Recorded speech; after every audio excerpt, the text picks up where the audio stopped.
علی گنجی کجاست مرتضی؟ رفت چیز الان میاد. یا بازیکنای خوب مرتضی.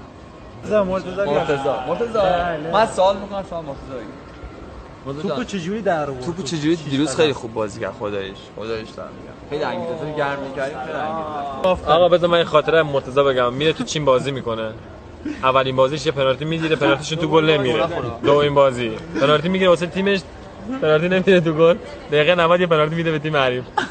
آقا اخراج میشه میاد میره بیرون. این 50 تا تماشاگر. علی تیم چندم جدول بود؟ میخواد بره بیرون میگه خدایا غریب ممدوم نره تو گل. آقا توپ نرفت تو گل.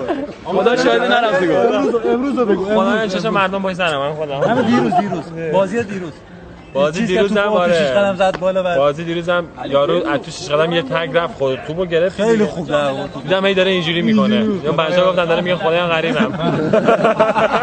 جام ملت‌ها